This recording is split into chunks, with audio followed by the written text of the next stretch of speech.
¿Cómo dibuja el futuro penitenciario la potencia de las bandas criminales? ¿Y cuál es el papel del Ministerio de Justicia? ¿Se limita solo a ese ámbito, al de la administración de las cárceles?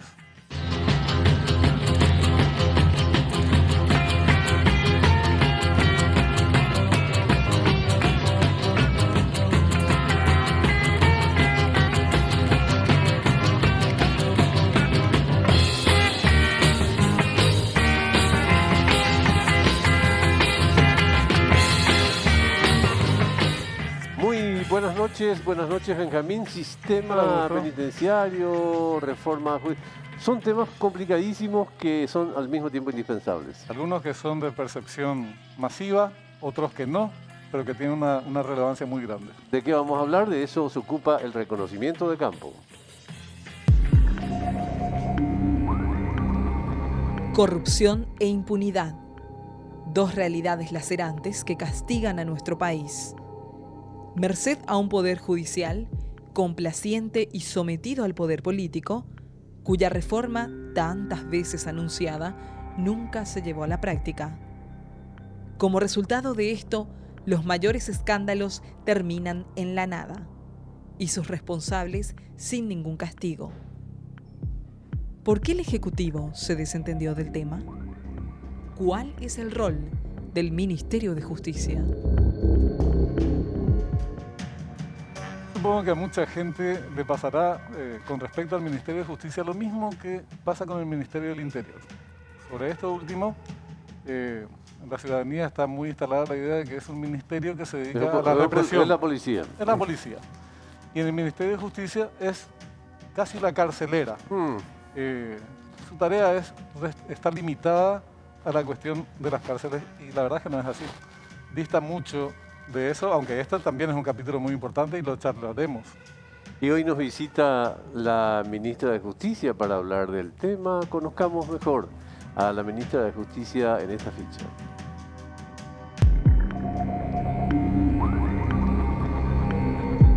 Cecilia Pérez, abogada con maestría en Ciencias Penales, fue viceministra de Política Criminal en el periodo 2016 al 2018.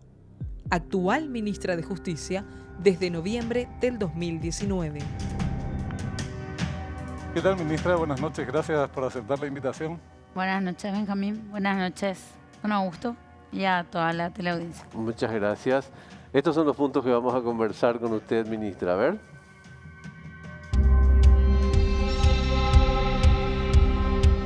La postergada reforma judicial. ¿Quiénes la frenan? El papel del Ministerio de Justicia. Las cárceles, permanentes bombas de tiempo. Vamos a empezar por el final, porque es lo más actual, lo que se percibe con mucha intensidad, aunque, como decíamos en la presentación, también vamos a abordar otros temas que son de fondo, que generalmente no están en el debate. ¿Cuál es la situación actual en las cárceles? Hay mucha preocupación, la presencia de las bandas criminales, el tema del COVID, cómo está afectando, cárceles que se cierran. ¿Cómo podría ser una síntesis? Bueno, nosotros estamos en emergencia penitenciaria, con una prolongación de la emergencia penitenciaria por un año más a pedido nuestro, a pedido del Poder Ejecutivo, con una ley que fue promulgada a fin de año. Nosotros estamos en una situación de contención de la emergencia, por llamarlo de alguna manera, teniendo en cuenta que nosotros no tenemos hoy mucho con qué trabajar más que contener hasta tanto se terminen de construir y se puedan habitar las nuevas penitenciarías que están siendo construidas. Por supuesto, construir nuevos centros penitenciarios no es algo que tengamos que aplaudir o que ningún estado tenga que hacerlo, pero hoy es una necesidad apremiante y tenemos que tratar de trabajar tratando a las personas que están condenadas, que es también una arista muy importante porque el 75% de la población no tiene condena. Y el trabajo penitenciario o el tratamiento penitenciario se hace con quienes están condenados. El resto está esperando definir su situación. Sin embargo, hoy tenemos hacinamiento y sobrepoblación en un porcentaje bastante interesante. Solamente tenemos 9.500 plazas para hoy, que tenemos un poco más de 14.000 personas privadas de libertad. Y así se dificulta trabajar. Pero además de eso tenemos la presencia de los grupos del crimen organizado. Eso. Ese virus que se apoderó de las penitenciarías, primero que se apoderó de Paraguay, después de las penitenciarías por lógica consecuencia, como son los grupos armados, PSC, el caso del Clan Rotela, que es una variante casi local. ¿Cuál es el mapa de situación de los mismos hoy en día en las penitenciarías? ¿Cuántos son? ¿En dónde están? ¿Cómo están repartidos? Bueno, nosotros trabajamos separándolos por pabellones y en algunos casos estamos convirtiendo algunos centros penitenciarios, en su mayoría de uno u otro grupo, ¿verdad? Principalmente para evitar los enfrentamientos, que en algunos lugares se dan más de un grupo hacia otro grupo, que el principal problema es PSC Rotela. Nosotros trabajamos en ese esquema y hoy quisiera reservarme el dato, ¿verdad? Porque nosotros por un tema de seguridad no queremos darle elementos a ellos, que ellos sepan cuánto nosotros sabemos que ellos son, ¿verdad? Pero sí les puedo decir que hay un número importante de personas que están siendo expulsadas del primer comando capital. Hoy la situación actual, ellos tienen una suerte de disciplina y cuando no se cumplen ciertos parámetros, bueno, se los excluye del grupo. Eso genera otro tipo de fricciones internas entre ellos, que es con lo que también tenemos que trabajar. Y ellos son, ese es el principal conflicto que hay entre dos grupos en particular. Por supuesto, los Rotela, por ser locales, son más numerosos. Este caso que se registró en Pedro Juan Caballero, ¿qué nivel de alarmas enciende en el sistema penitenciario nacional, ministra? Porque obviamente hay antecedentes de fugas, intentos de fuga, intentos de liberación, tomas de rehenes, en distintos ámbitos estoy diciendo, ¿verdad? Pero frente a esto, ¿se activa algún tipo de protocolo en particular? Bueno, nosotros estamos trabajando, siempre lo que sucede afuera tiene una repercusión interna, ¿verdad? Nosotros tenemos ese monitoreo con relación a los episodios externos. Es más, nosotros trabajamos ahora en un grupo bastante cerrado de coordinación con la policía, con las fuerzas específicas, especializadas de la Unidad del Crimen Organizado y la Antisecuestro, y también con la Fiscalía en estos términos, ¿verdad? Y en lo que tiene que ver con drogas, puntualmente ingresa también la SENAT. Pero el trabajo diario y más cercano es con la policía, en intercambio de información de inteligencia penitenciaria, porque nosotros también tenemos información de lo que puede o llega a suceder afuera. A pesar de que tiene buena prensa a veces, eso que se arranca esencialmente con la muerte de esta joven en la agrupación especializada, no era en una penitenciaría bajo su control, cuando Paraguay dice devolvemos a Brasil, ¿acaso también no está postergando, digamos, no está reconociendo que es incapaz de ejercer la justicia en su propio territorio? La justicia en particular, en ese caso en particular, se otorgó, o sea, se remitió los elementos que se tenía con relación a ese homicidio, pero es una estrategia que se utiliza para quedarse, ¿verdad? Porque acá están un poco más cómodos de lo que estarían en el Brasil. Esa es una situación que nosotros tenemos que reconocer. Podríamos hacerlo más incómodo entonces. Claro, o sea, el objetivo es que no quieran quedarse acá. Claro. O sea, ya eso es a lo que nosotros queremos apuntar. Pero también revela cierta impotencia de parte de los órganos de seguridad del Estado paraguayo. No es para cortarse las venas, pero es una realidad que nos conviene más que estos criminales vayan a purgar sus penas a sus países que hacerlo en donde corresponde, que es en el nuestro. Bueno, realmente la ventaja que tiene hoy el Brasil con nosotros, por un lado una ventaja y por otro lado una desventaja, porque nosotros todavía no estamos en el estadio en el que ellos se encuentran, que es un sistema federal. Ellos tienen cárceles federales que son de máxima seguridad, donde ninguna persona con ningún nivel de peligrosidad quiere estar, porque están en un sistema de aislamiento de 22 horas diarias de las 24 que tiene el día, donde no tienen comunicación absolutamente con nadie, y podríamos decir que comenzamos de cero a ganarse lo que hoy es un derecho aquí, ¿verdad? Por la ley y por el sistema mismo. Hasta para tener visitas se tienen que ganar con el tiempo y están en una situación de incomunicación total. Tienen 2 horas de sol al día. y en todo un esquema de trabajar, de un esquema de máxima seguridad en ese sentido, es lo que nosotros apuntamos en los pabellones de máxima seguridad de las nuevas cárceles, pero sí. tiene mucho que ver con la gestión y un punto clave es la corrupción Claro. de la administración. Ahí está. Ministra, ¿es preocupante el crecimiento de estas bandas con soldados paraguayos? ¿Se siguen apuntando y reclutando? En este momento no, en este momento es al revés. Hay expulsiones de paraguayos. No digo de soldados paraguayos que se suman al PCC. Claro, y en este momento estamos a la inversa. Ujú. Estamos en una etapa de depuración de su grupo, Ujú. ¿verdad? El grupo de ellos, donde están trabajando en ejercer cierta disciplina por inconductas y eso está generando expulsiones casi masivas. Ya.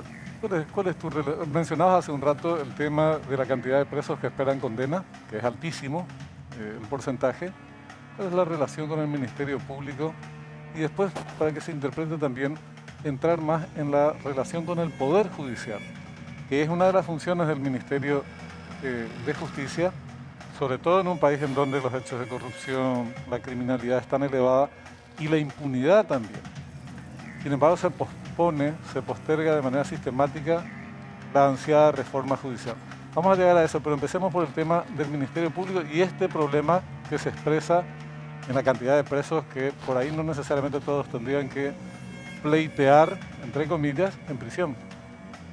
Bueno, nosotros tenemos una situación que tenemos que más tarde o más temprano enfocar. Nosotros tenemos un sistema judicial represivo, reactivo, como corresponde, ¿verdad? El Ministerio Público interviene a partir de la comisión de un hecho punible, pero la política criminal del Estado también es netamente represiva. Nosotros tenemos muy poco trabajo preventivo, por eso tenemos una masificación también de las personas privadas de libertad, teniendo en cuenta que creemos que resolvemos con la prisión muchas cosas que realmente estamos iniciando recién el proceso cuando las personas ingresan bajo el régimen de prisión preventiva.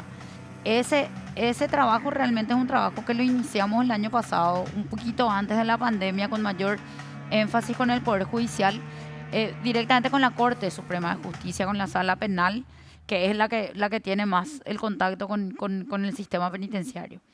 Y el enfoque de exhortar a los magistrados, la ministra Carolina Llanes llegó a exhortar a que se respete la excepcionalidad de la prisión preventiva, pero nosotros todavía tenemos esa cultura de enviar a todos a prisión para descomprimir el cuestionamiento de la situación que se da, y muchas veces hablamos de antecedentes penales o el efecto giratorio, ¿verdad? De la salida, entrada, comisión de delitos, vuelta a salir, vuelta a entrar, que genera causas abiertas, más de una con relación a una misma persona. Entonces, Ahí también hay que comprender que hay una especie de hipocresía nacional porque la opinión pública reclama cárcel para la mínima situación, digamos, ¿verdad? Y la primera respuesta Es una cuestión de piel. Ahora, a propósito, ministra, habló de 12.000 o 14.000. 14.000. Si tuvieran que estar en penitenciaría solo los que en rigor están condenados, ¿cuántos serían? 4.000, un poco más de 4.000. Imagínense. Claro, es una barbaridad. Y hay algunos que están en libertad y que tendrían que estar guardando recursos. Sí, claro. Claro, de hecho que nosotros tenemos que cuidar que el cumplimiento, o sea, nosotros como Estado, ¿verdad? No estoy hablando del Ministerio de Justicia, cuidar el cumplimiento de los requisitos para la prisión preventiva. Pero nosotros tenemos una tendencia a resolver las cosas con la prisión y ahí nos calmamos todos cuando que recién ahí es que iniciamos el proceso y lo que hay que buscar es que las condenas sean efectivas, ¿verdad? O sea, llegar a la condena con elementos de prueba suficientes, con fuerza. Porque nosotros tenemos un sistema acusatorio. Tenemos un órgano acusador y un órgano juzgador que están separados, lo cual ya está establecido en la Constitución del 92. Fíjense lo paradójico que es y lo contradictorio también, porque estamos hablando de crear nuevas penitenciarías, de agrandar una casa, que en rigor no tendría que agrandarse si las cosas funcionan bien. Es como el caso de la estructura del Estado también, ¿verdad? Si el Estado fuera eficiente, por naturaleza costaría menos, digamos, ¿verdad? Entonces, pero sin embargo, no hay otra. Y en este momento, ¿cómo están los proyectos de nuevas penitenciarías? Bueno, nosotros tenemos en algunos mayores avances la construcción propiamente de lo que es la construcción del penal sin equipamiento y tecnología deberían de estar en el mes de julio de este año, los 3, ¿verdad? El de Mingaguazú es el que está más avanzado. Y después tenemos que equipar y dotar de tecnología, que por una cuestión de infraestructura hay que esperar que termine la construcción. Y trabajar paralelamente, que en eso estamos terminando ahora, nuestro proyecto de la Academia Penitenciaria. Nosotros tenemos que apostar a formar a las personas, y hablo de formar, no de capacitar, porque por más de que tengamos tecnología, los aparatos igual los manejan los seres humanos. Hay una expresión que se aplica para la población, forman parte de la población penitenciaria, que es: no están todos los que son, ni son todos los que están. Exacto.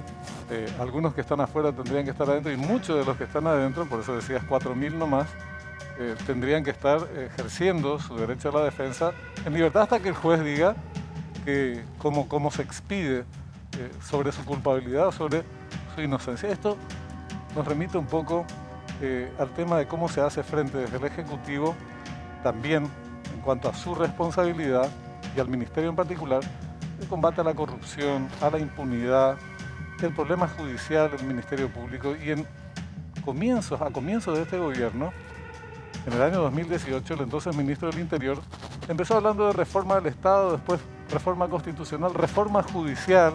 Se habló mucho de la reforma judicial. Finalmente terminó en una modesta reforma electoral que no sabemos cómo se va a aplicar. Vamos a ver cómo da la experiencia.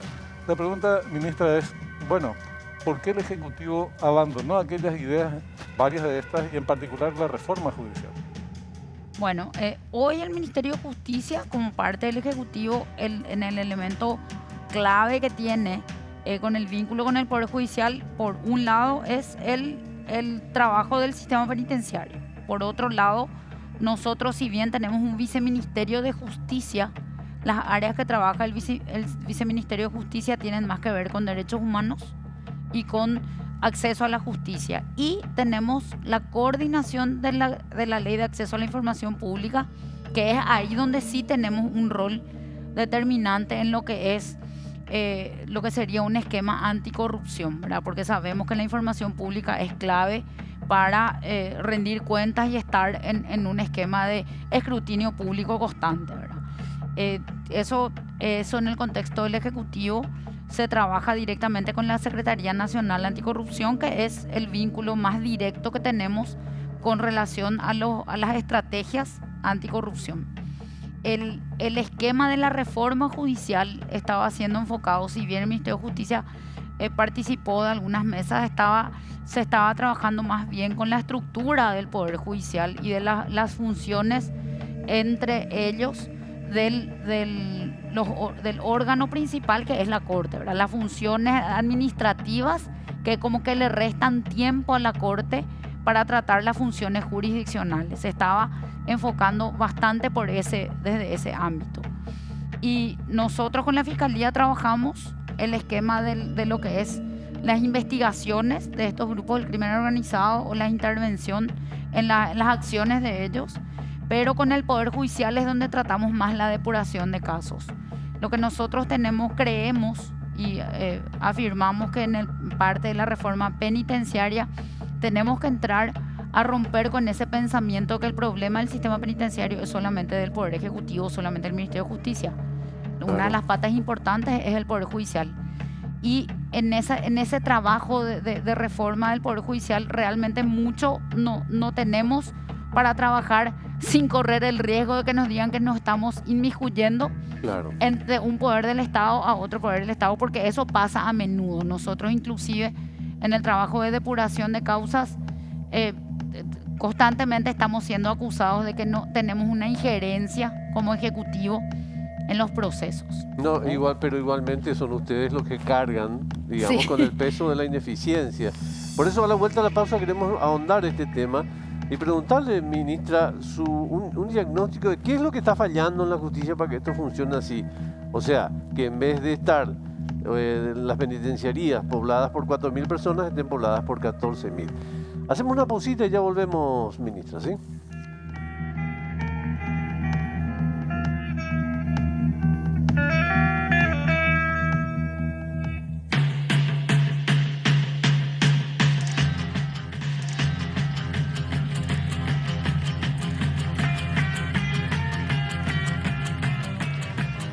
Estamos de vuelta con nuestra invitada hoy, la ministra de Justicia, Cecilia Pérez. Tal cual, tal cual. Y la pregunta concreta es, ministra, ¿qué está fallando en el sistema judicial para que esto se funcione mal?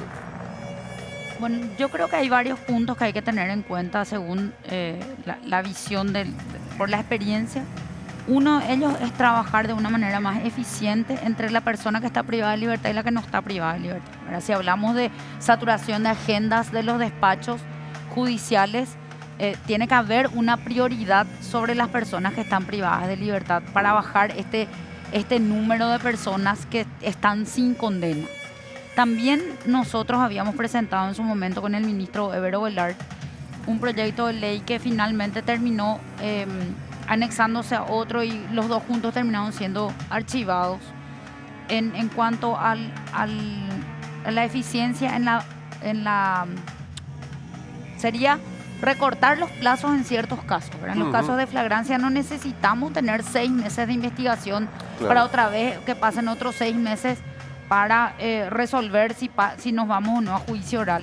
Entonces esos son pequeños ajustes, decimos pequeños porque en la totalidad hoy no puedo decir qué impacto tendría si eso se ve, porque tendríamos que revisar uno a uno los procesos de flagrancia, pero sí tendríamos una suerte de achicar un poco los esquemas de trabajo, ¿verdad? Y también es importante la especialización de ciertas cuestiones. Los delitos económicos, que son los delitos que son conocidos como de corrupción, son delitos complejos que tienen mayor tiempo de investigación y de un trabajo un poco más complejo en cuanto al tipo de pruebas que uno necesita obtener, ¿verdad? Y por ahí la especialización no es tal al momento de trabajar esos casos en todos los ámbitos, ¿verdad? Tenemos ya juzgados especializados en delitos económicos, pero no tenemos la cantidad de juzgados que necesitaríamos para hacer un poco más dinámico el sistema. Entonces tendríamos que hacer algunos ajustes judiciales, legislativos, y en la gestión judicial es categóricamente necesario priorizar algunos tipos de causas y descomprimir con causas con las que se puede resolver de otra manera y no esperar agotar todas las instancias en la duración del tiempo. Ahora, en el tema corrupción, porque el capítulo penitenciario está claro, es un problemón que requiere medidas específicas. En el tema corrupción, también, porque es un flagelo terrible en nuestro país, no hay condenas. No tenemos condenas por casos de corrupción y sin embargo tenemos casos emblemáticos. Algunos ni siquiera se investigan. Entonces, hay una responsabilidad porque si esperamos solamente que el Poder Judicial se autorreforme, aunque hayan ministros de la Corte que puedan ser muy voluntariosos y muy buenos, y algunos jueces también, en general es una institución muy inficionada por la corrupción. Esa es una realidad como muchas otras en nuestro país, solo que esta tiene que administrar justicia. Entonces, el Ejecutivo, ¿por qué no define como una prioridad, justamente, junto con la dirigencia política nacional, avanzar hacia esa reforma judicial para empezar a combatir al menos la impunidad? Si no, los hechos de corrupción, está visto, florecen día a día. En ese contexto yo creo que tiene mucho que ver también la intervención del Ejecutivo en el Consejo, en el Jurado de Enjuiciamiento de Magistrados, ¿verdad?